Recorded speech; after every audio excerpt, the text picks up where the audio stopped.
ಎಲ್ಲರಿಗೂ ಮತ್ತೊಮ್ಮೆ ನಮ್ಮ ಯೂಟ್ಯೂಬ್ ಚಾನಲ್ಗೆ ಸ್ವಾಗತ ಹೇಳ್ತಾ, ಇವತ್ತಿನ ದಿವಸ ನಾವು ಕಂಪ್ಯೂಟರ್ನಲ್ಲಿ ನಾವು ಫೈಲ್ಸ್ಗಳನ್ನು ಎಲ್ಲಿ ಸುರಕ್ಷಿತವಾಗಿ ಇಡಬಹುದು, ಎಲ್ಲಿ ನಮ್ಮ ಫೈಲ್ಸ್ಗಳು ಸುರಕ್ಷಿತವಾಗಿ ಇರುವುದಿಲ್ಲ, ಅದರ ಬಗ್ಗೆ ಇವತ್ತು ನಾವು ತಿಳಿಸಿಕೊಳ್ಳಲಿಕ್ಕೆ ಬಂದಿದ್ದೇವೆ. ನಿಮ್ಮ ಫೈಲ್ಗಳನ್ನು ಯಾವ ರೀತಿ ಸುರಕ್ಷಿತವಾಗಿಡಬೇಕು, ಎಲ್ಲಿ ಸೇವ್ ಮಾಡಿದರೆ ಅವು ಫೈಲ್ಸನ್ನು ಸುರಕ್ಷಿತವಾಗಿರುತ್ತವೆ ಅನ್ನೋದ್ರ ಬಗ್ಗೆ ಇವತ್ತು ನಾವು ತಿಳಿಸ್ಕೊಡ್ತೀವಿ. ಹೆಚ್ಚಾಗಿ ನಾವು ಅಬ್ಸರ್ವ್ ಮಾಡಿದಾಗೆ ಎಲ್ಲರೂ ಏನಪ್ಪ ಅಂದರೆ ಕಂಪ್ಯೂಟರ್ ಫೈಲ್ಸ್ಗಳನ್ನು ತಮ್ಮ ಫೈಲ್ಸ್ಗಳನ್ನು ಏನಪ್ಪ ಅಂದರೆ ಡೆಸ್ಕ್ಟಾಪ್ ಅಂತ ನಾವು ಇಲ್ಲಿ ಸ್ಕ್ರೀನ್ ಏನು ಕಾಣಿಸ್ತದಲ್ಲ, ಈ ಸ್ಕ್ರೀನ್ಗೆ ಡೆಸ್ಕ್ಟಾಪ್ ಅಂತ ಹೇಳ್ತೀವಿ. ಡೆಸ್ಕ್ಟಾಪ್ ಮೇಲೆ ಇಡ್ತಾರೆ. ಯಾಕಪ್ಪ ಅಂದರೆ ಅದು ಈಸಿ ಆಗುತ್ತೆ, ಯಾರಿಗೇ ಆಯಿತು ಅದು ಈಸಿಯಾಗಿ ಆಕ್ಸೆಸ್ ಆಗುತ್ತೆ ಅನ್ನೋ ಸಂಬಂಧ ಅವರು ಏನು ಮಾಡ್ತಾರೆ, ಎಲ್ಲ ಕಂಪ್ಯೂಟರ್ ತಮ್ಮ ಫೈಲ್ಸ್ಗಳನ್ನು ಡೆಸ್ಕ್ಟಾಪ್ ಮೇಲೆ ಇಡ್ತಾರೆ. ಇಲ್ಲಪ್ಪ ಅಂದರೆ ಯಾವ ಥರ ಅಂತ ನಾನು ಒಂದು ಎಕ್ಸಾಂಪಲ್ ತೋರಿಸ್ತೀನಿ. ಸ್ಟಾರ್ಟಿಗೆ ಹೋಗ್ತೀರಾ, ಇಲ್ಲಿ ನೀವು ಡೈರೆಕ್ಟಾಗಿ MS ವರ್ಡನ್ನು ಓಪನ್ ಮಾಡಬೇಕಾದ್ರೆ ವಿನ್ ವರ್ಡ್ ಅಂತ ಹೊಡೆದು ಓಕೆ ಅಂತ ಹೊಡೆದ್ಬಿಟ್ರೆ ಓಪನ್ ಆಗುತ್ತೆ ಡೈರೆಕ್ಟಾಗಿ. ಇಲ್ಲಿ ಬಂದ್ಬಿಟ್ರೆ ನೀವು ಲೆಟರ್ ಈ ಥರ ಟೈಪ್ ಮಾಡ್ತೀರಾ, ಫೈಲ್ಗೆ ಹೋಗ್ತೀರಾ, ಸೇವ್ ಅಂತ ಹೇಳ್ತೀರಾ. ಸೇವ್ ಅಂಥೇಳಿ ಇಲ್ಲಿ ಫೈಲ್ಸನ್ನು ಹೆಸರು ಕೊಡ್ತೀರಾ, ಸೇವ್ ಅಂತ ಹೇಳ್ತೀರಾ. ಇದು ಸೇವ್ ಅಂದರೆ ಇದು ಎಲ್ಲಿ ಸೇವ್ ಆಗುತ್ತೆ ಅಂದರೆ C:\users ABC documents ಇಲ್ಲಿ ಸೇವ್ ಆಗುತ್ತೆ. ಇದು ಇಲ್ಲಿ ಸೇವ್ ಆದರೆ ಡೆಸ್ಕ್ಟಾಪ್ ಮೇಲೆ ಬರೋದಿಲ್ಲ, ಇದು ಡಾಕ್ಯುಮೆಂಟ್ಸ್ನಲ್ಲಿ ಇರುತ್ತೆ. ಆದರೆ ನಮ್ಮ ಡೆಸ್ಕ್ಟಾಪ್ ಮೇಲೆ ಬೇಕಂದರೆ ಇಲ್ಲೇ ಡೆಸ್ಕ್ಟಾಪ್ ಅಂತ ಚಾಯ್ಸ್ ಮಾಡ್ತೀವಿ. ಆಮೇಲೆ ಒಂದು ಫೋಲ್ಡರ್ ಮಾಡ್ತೀವಿ, ಲೆಟರ್ಸ್ ಅಂತ ಮಾಡಿಬಿಟ್ಟು ನಾವು ಇಲ್ಲಿ ಸೇವ್ ಅಂತ ಮಾಡ್ತೀವಿ. ಇದು ಯೂಶಲಿ ಎಲ್ಲರೂ ಮಾಡುವಂಥದ್ದೊಂದು ಪ್ರೊಸೆಸ್. ಇದು ಇಲ್ಲಿ ಲೆಟರ್ಸ್ ಅಂತ ಒಂದು ಫೋಲ್ಡರ್ ಆಯಿತು, ಇದರ ಫೋಲ್ಡರ್ ಒಳಗಡೆ ಲೆಟರ್ಸ್ ಅಂತ ಫೈಲ್ ಆಯಿತು. ಈ ಥರ ಮಾಡಿ ಏನಪ್ಪ ಅಂದರೆ ನಾವು ನಮ್ಮ ಡೆಸ್ಕ್ಟಾಪ್ ಮೇಲೆ ಏನಪ್ಪ ಅಂತಂದರೆ ಡೆಸ್ಕ್ಟಾಪ್ ಮೇಲೆ ಎಲ್ಲ ಫೈಲ್ಸನ್ನು ಡೆಸ್ಕ್ಟಾಪ್ ಮೇಲೆ ಇಟ್ಕೊಂಡಿರ್ತೀವಿ. ಅದು ಈಸಿಯಾಗಿ ನಮಗೆ ಇಲ್ಲಿ ಓಪನ್ ಮಾಡಿದ ತಕ್ಷಣ ಅದು ಓಪನ್ ಮಾಡಿ ನಾವು ಫೈಲನ್ನು ಆಕ್ಸೆಸ್ ಮಾಡ್ಬೋದು ಅನ್ನುವಂಥ ದೃಷ್ಟಿಯಿಂದ ಮಾಡಿರ್ತೀವಿ. ಇದು ಮಾಡೋದು ಏನಪ್ಪ ಅಂದರೆ ಮಾಡೋದ್ರಿಂದ ಏನಾಗುತ್ತೆ ಅಂದರೆ ಸಮ್ ಟೈಮ್ ನಿಮ್ಮದು ವಿಂಡೋಸ್ ಅದು ಆಪ್ರೇಟಿಂಗ್ ಸಿಸ್ಟಮ್ ಅಂತ ನಾವು ಏನು ಹೇಳ್ತೀವಿ, ಆಪ್ರೇಟಿಂಗ್ ಸಿಸ್ಟಮ್ ಕರಪ್ಟ್ ಆಯ್ತಪ್ಪ ಅಂತ ಹೇಳಿದ್ರೆ, ಅಂದರೆ ವಿಂಡೋಸ್ಗೆ ಎಂಟ್ರಿ ಆಗಲಿಲ್ಲ, ಏನಾದರೂ ಸಮಸ್ಯೆ ಆಯಿತು, ವಿಂಡೋಸ್ ಈಗ ಸಡನ್ನಾಗಿ ಪವರ್ ಹೋಗಿಬಿಡುತ್ತಪ್ಪ ಅಂದರೆ ಸಮ್ ಟೈಮ್ಸ್ ಫೈಲ್ಸ್ ಕರಪ್ಟ್ ಆಗುವಂಥ ಚಾನ್ಸಸ್ ಇರುತ್ತೆ, ಆಪ್ರೇಟಿಂಗ್ ಸಿಸ್ಟಮ್ ಫೈಲ್ಸ್ ಕರಪ್ಟ್ ಆಗುವಂಥ ಚಾನ್ಸಸ್ ಇರುತ್ತೆ. ಆ ಥರ ಆದಾಗ ನಿಮಗೆ ಹಾರ್ಡ್ವೇರ್ ಇಂಜಿನಿಯರ್ ಕರೆಸಿದಾಗ ಅವರು ಏನಪ್ಪ ಅಂದರೆ ಫಾರ್ಮ್ಯಾಟ್ ಮಾಡಬೇಕಾಗುತ್ತೆ. ಫಾರ್ಮ್ಯಾಟ್ ಮಾಡಬೇಕಾದಾಗ ಅವರು ಸಿ ಡ್ರೈವನ್ನು ಫಾರ್ಮ್ಯಾಟ್ ಮಾಡ್ತಾರೆ. ಇಲ್ಲಿ ಕಾಣುತ್ತಲ್ಲ, ಈ ಸಿ ಡ್ರೈವ್ನ ಫಾರ್ಮ್ಯಾಟ್ ಮಾಡ್ತಾರೆ. ಈ ಸಿ ಡ್ರೈವ್ ಫಾರ್ಮ್ಯಾಟ್ ಮಾಡಿದ್ರಪ್ಪ ಅಂದರೆ ಏನಾಗುತ್ತೆ ಅಂದರೆ ಸಿ ಡ್ರೈವ್ ಈ ಡೆಸ್ಕ್ಟಾಪ್ ಮೇಲೆ ಇರುವಂಥ ಎಲ್ಲ ಫೈಲ್ಸು ಎಲ್ಲ ಸೇವ್ ಆಗಿರ್ತವೆ, ಅಂದರೆ ಸಿ ಡ್ರೈವ್ದಲ್ಲಿ ಸೇವ್ ಆಗಿರ್ತವೆ. ಇವನ್ ನೀವು ಫೈಲಿಗೆ ಹೋಗಿ ನೀವೇನು ಸೇವ್ ಮಾಡ್ತೀರಾ, ಸೇವ್ ಅಂತ ಟೈಪ್ ಮಾಡ್ತೀರಾ.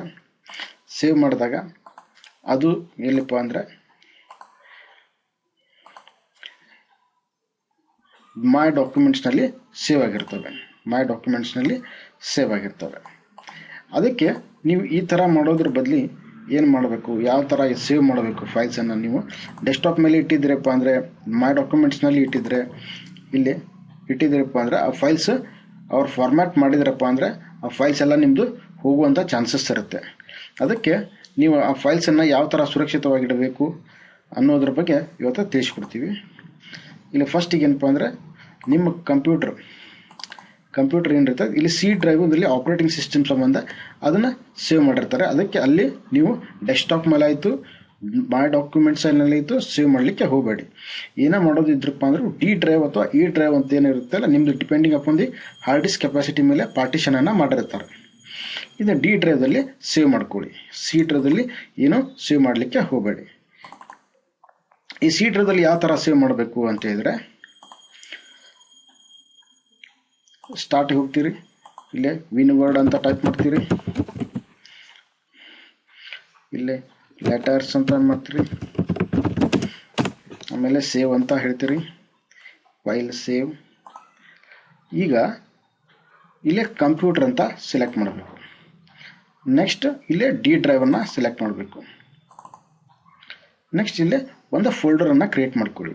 ನ್ಯೂ ಫೋಲ್ಡರ್, ಇಲ್ಲೇ ಲೆಟರ್ಸ್ ಅಂತ ಒಂದು ಫೋಲ್ಡರ್ ಮಾಡಿ, ಇದನ್ನು ಓಪನ್ ಮಾಡಿ ಇಲ್ಲಿ ಸೇವ್ ಅಂತ ಕೊಡಿ. ಈಗ ಇದು ನಮಗೆ ಏನಪ್ಪ ಸಮಸ್ಯೆ ಆಗುತ್ತೆ, ಇದು ಪ್ರತಿ ಸಲ ನಮಗೆ ಬಹಳಷ್ಟು ವರ್ಕ್ ಇರುತ್ತೆ. ಈಗ ಇದನ್ನು ನಮಗೆ ಡೆಸ್ಕ್ಟಾಪ್ ಮೇಲೆ ಇದ್ದರೆ ಚೆನ್ನಾಗಿರುತ್ತೆ ಅಂತ ಹೇಳಿದರೆ ಇದು ಕಂಪ್ಯೂಟರ್ಗೆ ಹೋಗ್ರಿ, ಡಿ ಡ್ರೈವ್ಗೆ ಹೋಗಿ ಲೆಟರ್ಸ್ ಅನ್ನುವಂಥದ್ದು ಓಪನ್ ಮಾಡಿ. ಲೆಟರ್ಸ್ ಫೋಲ್ಡರ್ ಆಗಲೇ ಕ್ರಿಯೇಟ್ ಮಾಡಿದ್ರಲ್ಲ,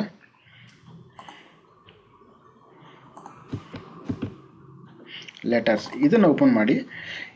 ಈಗ ಈ ಫೋಲ್ಡರನ್ನು ರೈಟ್ ಬಟನ್ ಹೊಡೆದ್ಬಿಟ್ಟು send to desktop create shortcut ಅಂತ ಮಾಡಿ. ಈಗ ಇಲ್ಲಿಂದ ನೀವು ಆಕ್ಸೆಸ್ಸನ್ನು ಮಾಡಿ, ಇಲ್ಲಿಂದ ಟೈಪ್ ಮಾಡಿ.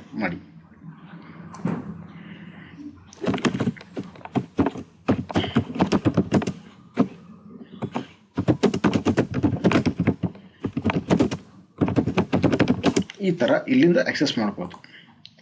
ಈ ಥರ ಮಾಡೋದಲ್ಲಿ ನಿಮಗೆ ಇನ್ ಕೇಸ್ ಅಕಸ್ಮಾತ್ ಈಗ ನಾನು ಟೈಪ್ ಮಾಡಿದೆ, ಇದನ್ನು ಈ ಶಾರ್ಟ್ಕಟ್ಟನ್ನು ನಾವು ಡಿಲೀಟ್ ಮಾಡಿದ್ರು, ಈಗ ವಿಂಡೋಸ್ ಅಕಸ್ಮಾತ್ ಏನಾದರೂ ಪ್ರಾಬ್ಲಮ್ ಆಯಿತು ಅಂತ ಹೇಳಿದರೆ ಇದನ್ನು ಸಿ ಡ್ರೈವ್ ಫಾರ್ಮ್ಯಾಟ್ ಮಾಡಿದ್ರು ಇದ್ರ ಒರಿಜಿನಲ್ ಲೊಕೇಶನ್ ಎಲ್ಲಿರುತ್ತೆ ಅಂತ ಹೇಳಿದರೆ ನಮ್ಮದು ಇಲ್ಲಿ ಡಿ ಡ್ರೈವ್ದಲ್ಲಿರುತ್ತೆ. ಹಾಗಾಗಿ ಅದು ಇದನ್ನು ಸಿ ಡ್ರೈವ್ ಇದು ಡೆಸ್ಕ್ಟಾಪ್ ಮೇಲೆ ನಾವು ಇಟ್ಟಿದ್ರು ಅದರ ಒರಿಜಿನಲ್ ಫೈಲ್ ಇರೋದು ಡಿ ಡ್ರೈವ್ದಲ್ಲಿರುತ್ತೆ. ಹಾಗಾಗಿ ಅದು ನಮ್ಮದು ಏನು ಫಾರ್ಮ್ಯಾಟ್ ಮಾಡಿದ್ರು ನಮ್ಮ ಕಂಪ್ಯೂಟರ್ಗೆ ಡಿ ಡ್ರೈವ್ಗೆ ಏನೂ ಇಫೆಕ್ಟ್ ಆಗೋದಿಲ್ಲ. ಈಗ ನಾನು ಇದನ್ನು ಡಿಲೀಟ್ ಮಾಡ್ತೀನಿ ನೋಡಿ, ಇದನ್ನು ಡಿಲೀಟ್ ಮಾಡ್ತೀನಿ, ಡಿಲೀಟ್ ಅಂತೀನಿ. ಎಸ್, ಈಗ ಇದನ್ನು ಡಿಲೀಟ್ ಮಾಡಿದರೂ ಅದು ಒರಿಜಿನಲ್ ಲೆಟರ್ಸ್ ನಮ್ಮ ಏನಪ್ಪ ಅಂದರೆ ಲೆಟರ್ಸ್ ಅನ್ನುವಂಥ ಫೋಲ್ಡರು ಆ್ಯಸ್ ಇಟ್ ಈಸ್ ಇಲ್ಲೇ ಇರುತ್ತೆ. ಈ ಥರ ನೀವು ಮಾಡೋದು ಒಳ್ಳೆಯದು, ಗೊತ್ತಾಯ್ತಲ್ಲ ನಿಮಗೆ. ಪರ್ಟಿಕ್ಯುಲರ್ ಇದು ಒಂದೇ ಫೈಲ್ ಬೇಕಪ್ಪ ಅಂದರೆ ಡೆಸ್ಕ್ಟಾಪ್ ಮೇಲೆ ರೈಟ್ ಬಟನ್ ನೋಡಿರಿ, ಸೆಂಡ್ ಟು ಅಂತೇಳಿ ಡೆಸ್ಕ್ಟಾಪ್ ಕ್ರಿಯೇಟ್ ಶಾರ್ಟ್ಕಟ್ ಅಂತ ಮಾಡಿ, ಅದು ಇಲ್ಲಿ ಬರುತ್ತೆ. ಇದ್ರ ಮೇಲೆ ನೀವು ಎಡಿಟ್ ಮಾಡ್ಕೊಳ್ಳಿ.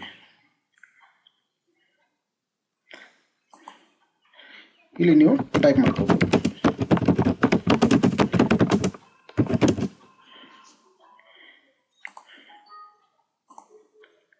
ಇದು ಶಾರ್ಟ್ಕಟ್ ಇರುತ್ತೆ. ಆದರೆ ಒಂದು ಪಾಯಿಂಟ್ ಏನಪ್ಪ ಅಂದರೆ ನೀವು ಏನಾದರೂ ಯಾರಿಗಾದರೂ ಈ ಫೈಲನ್ನು ಪೆನ್ ಡ್ರೈವ್ದಲ್ಲಿ ಹಾಕಿ ಕೊಡಬೇಕು ಅಂತ, ಅಥವಾ ನಿಮ್ಮ ಇಂಟರ್ನೆಟ್ ಮೂಲಕ ಯಾರಿಗಾದರೂ ಕಳಿಸ್ಬೇಕು ಅಂತ ಹೇಳಿದಾಗ ಈ ಫೈಲನ್ನು ಮಾತ್ರ ಹಾಕಿ ಕಳಿಸ್ಬೇಡಿ. ಇದು ಶಾರ್ಟ್ಕಟ್. ಇದಕ್ಕೆ ಈ ಫೈಲನ್ನು ನೀವು ಹಾಕಿ ಕಳಿಸ್ಬೇಕಂದ್ರೆ ಇದು ರೈಟ್ ಬಟನ್ ಹೊಡೆದು ಪ್ರಾಪರ್ಟೀಸ್ ಅಂತ ಹೇಳಿ ಇಲ್ಲಿ ಓಪನ್ ಫೈಲ್ ಲೊಕೇಶನ್ ಅಂತ ಹೋಗಿ ಈ ಫೈಲನ್ನು ನೀವು ಪೆನ್ ಡ್ರೈವ್ದಲ್ಲಿ ಕಾಪಿ ಮಾಡಿಕೊಡಿ ಅಥವಾ ಈ ಫೈಲನ್ನು ಅಟ್ಯಾಚ್ ಮಾಡಿ, ಅಂದರೆ ಮಾತ್ರ ಅದು ನಿಮಗೆ ಓಪನ್ ಆಗುತ್ತೆ. ಬೇರೆ ಕಂಪ್ಯೂಟರ್ನಲ್ಲಿ ಆಯಿತು ಅದು ಓಪನ್ ಆಗುತ್ತೆ. ಇಲ್ಲಪ್ಪ ನೀವು ಇದನ್ನಿಷ್ಟ ಈ ಫೈಲನ್ನು ಕಾಪಿ ಮಾಡಿಕೊಟ್ರೆ ಅದು ಓಪನ್ ಆಗೋದಿಲ್ಲ. ಗೊತ್ತಾಯ್ತಲ್ಲ? ಓಕೆ. ಮತ್ತೇನಾದರೂ ಈ ಥರ ನಿಮಗೆ ಏನಾದರೂ ಸಮಸ್ಯೆ ಇತ್ತಪ್ಪ ಅಂದರೆ ನೀವು ನಮ್ಮ ಕಮೆಂಟ್ ಸೆಕ್ಷನಲ್ಲಿ ಏನಪ್ಪ ಕಮೆಂಟ್ ಮಾಡಿದ್ರಪ್ಪ ಅಂದರೆ ನಿಮಗೆ ಯಾವ ಸ್ವಲ್ಪ ವಿಡಿಯೋಸ್ ಬೇಕು, ಮತ್ತೇನಾದರೂ ಬೇರೆ ಬೇರೆ ಟೈಪ್ ವಿಡಿಯೋಸ್ ಬೇಕಪ್ಪ ಅಂದರೆ ನಾವು ಮಾಡಿ ಯೂಟ್ಯೂಬ್ನಲ್ಲಿ ಬಿಡುವಂಥ ಕೆಲಸವನ್ನು ಮಾಡ್ತೀವಿ. Thank you for watching our videos. ನೀವು ನಮ್ಮ ಚಾನಲ್ಗೆ ಹೊಸದಾಗಿ ಇದ್ದರೆ ನಮ್ಮ ಚಾನಲ್ನ ಸಬ್ಸ್ಕ್ರೈಬ್ ಮಾಡಿ ಮತ್ತು ಲೈಕ್ ಮಾಡಿ. Thank you one and all.